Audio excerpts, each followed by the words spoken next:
Hey, hi Ramya. Hi, Sangeeta, how are you? I'm doing good. How are you today? I'm doing really good. I'm happy we met today. Yeah, I know. So, want to do something fun that we have met today? Always ready. Always game for fun. Would you like to go on a girls' trip? Wow, I've always been wanting to do that. But it's a different. So, what do you expect out of a girls' trip? Where would you like to go? Somewhere where we can staycation. Nobody is calling me to do anything, expecting me to be available all the time. That is my idea of a relaxing and blessed holiday. So I think then I've chosen the right place for both of us because even I kind of Ooh, resonate with that same feelings of, being unavailable for mundane routine. So today I'm going to take you on a trip and I'm going to take you on wow. a trip to an enchanted forest. Would you like to come? Ooh, yes. Sure. Double okay. Double, triple, okay. Okay, great. So let us visually just travel to this enchanted forest. hmm So maybe you can just sit back, relax, close your eyes. Okay. I'm sure you're already feeling the cool breeze of the forest. Are you feeling it? Yes, now I am. So as you walk into the forest, and mind you, you have no Skechers or Adidas or Nike. You're going the actual organic way of walking barefoot. You're doing some nice grounding exercises. So you're Mm. walking barefoot and you can actually feel the soil, the softness, the wetness of the soil beneath your feet as you're walking. And as you go further into the enchanted forest, you can hear the soft and very melodious voice of this bird. Mm. So, how would you feel then? Very happy. It's actually taking me to a nostalgic place from my childhood where we used to do this kind of, walks towards the river, Kaveri. Mm-hmm. As a Mm-hmm. child, I used to go walking because, yeah, we used to go there for a swim and back. Wow. So feeling Mm-hmm. very happy. Nice. So, as you're walking, this bird is giving you company. So, you're hearing the bird, you're feeling the soft breeze all around you, surrounding you. You can also feel the wet and soft soil under your feet. And Mm. as you're walking, you're so enamored and so engrossed in the beauty that you actually walk straight ahead into the most thick and thorny bush ever that forest can have.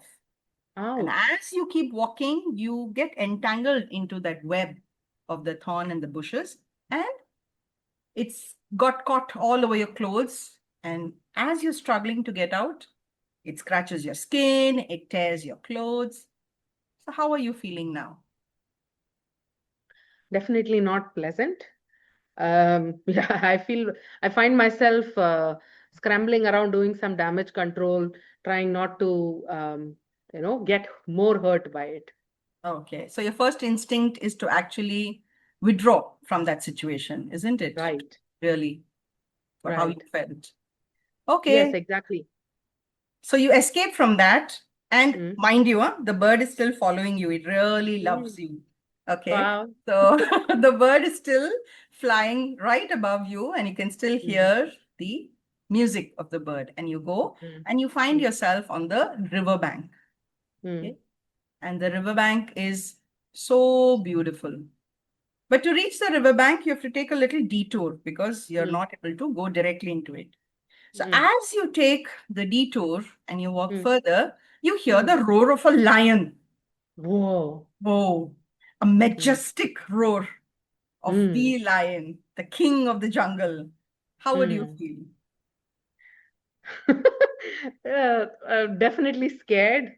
I would probably look around, seeing where he is, whether he's close by, how important it is for me to run to a safer place, and if there is any in the forest, possibly I'll ask the bird for help and try and get away far away from the place as possible.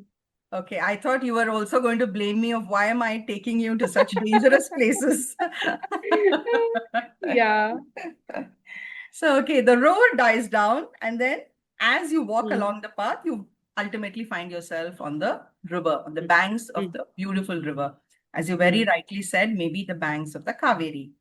And mm, because you've always grown up with that kind of an experience, you want to experience it further. So you mm. go and then you sit down on the banks. And as you put your feet in, who is coming to kiss your feet? Any A guesses? lot of fish. Yeah, So it's like a fish spa. You don't need to go for a pedicure. That's right there. yeah. The fishes are right there. So they Mm, keep, kissing you. But for somebody who's not had that experience before, I'm sure it's going to be a little tingling, isn't it? Because yeah, it I is. haven't It grown is up with quite such an intense. experience. Yeah. It's quite intense, actually. They may look small, but they do take a good bite at your feet. So that being said, and then suddenly you feel a hand on your shoulder. Whose hand is Mm, it? yours, Of hopefully. course. I took you on the trip. So I was walking right behind you and I wanted to see how is your experience going to be. And I was filming and recording it all the while. Ah, So it's going to okay. make Did you a get good stuck in content. did you get caught up in the thorns too, or did you already have that experience No, I before? avoided it. I knew, So right? I became your test rat. Yes, you became my test drive. So that's good social media content, which I will release very soon with your permission, of course. So there comes, and then I sit down, and then we start to talk.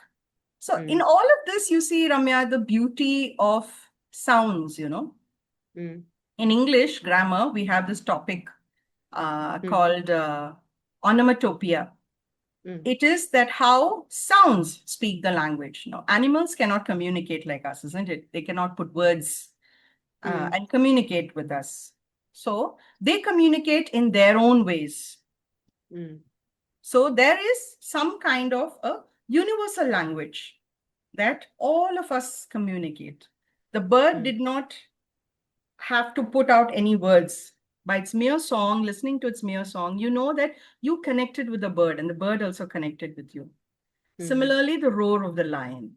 mm, Similarly, even the fish kissing you. Now, the fish is not making any sound, but that touch of the fish on your skin, that is also kind of a communication. It's communicating with you in some mm. form or the other.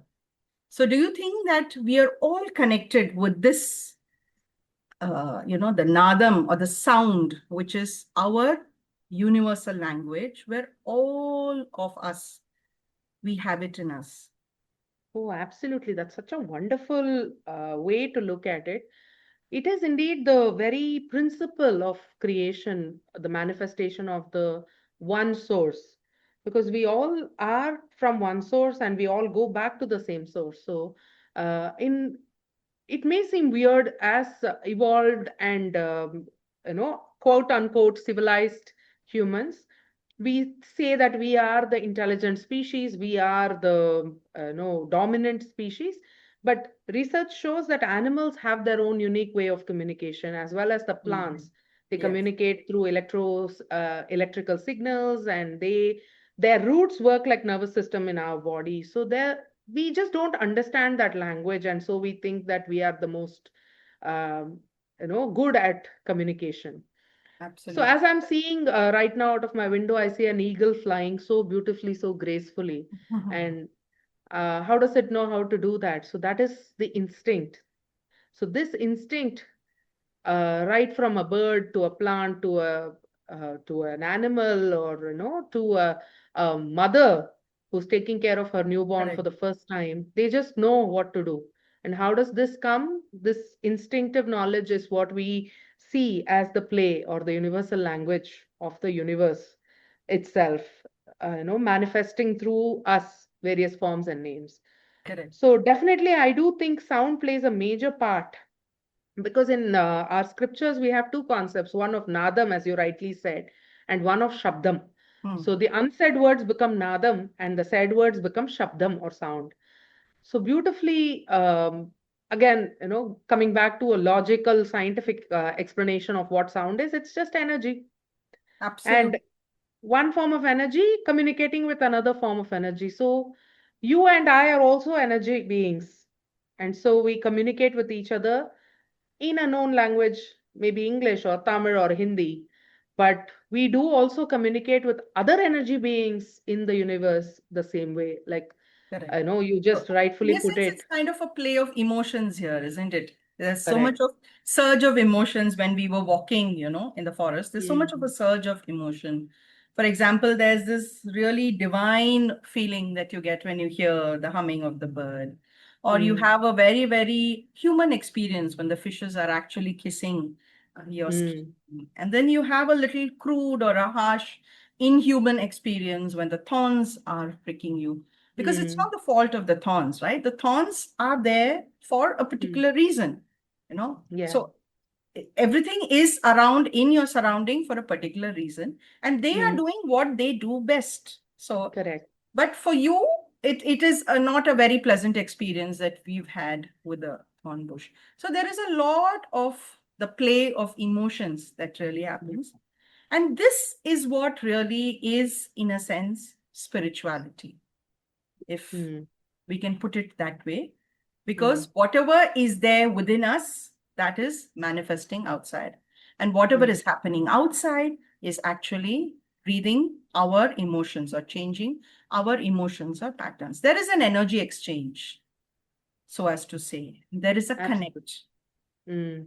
That And is so rightfully said, because this is also what is told in the basic Vedanta texts, where they say the climate of the mind determines the physique or the strength of the body, and vice versa. We can train the body to be um, a certain way, maybe get up early and wash yourself and pray, so that the mind can be trained to become comfortable, or the mental climate can be good.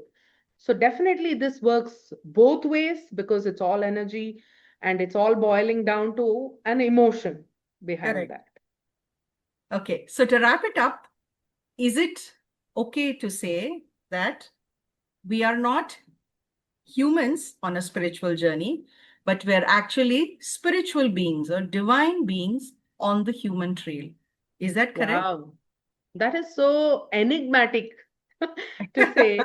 That is that is such a different way of looking, rather than thinking about us as something, that we have to attain. Spirituality is something that we have to practice. So just being human is good enough. Just to be with our own thoughts and emotions is good enough. And that itself is spirituality. That's really nice. So I think it will be nice to ask our listeners today. So here, Ramya and I, after our trip, we are going to be asking all our listeners what is their divine motion, what is their divinity that they would like to get out today into the world and connect with another divine being, so that, light connects light and we are just one consciousness. So hope you really liked our trip to the Enchanted Forest. We are eager to really listen to what you have to share with us. Thank you so Please do share much. with us. Thank you. Thanks for listening to us. Bye bye. Bye.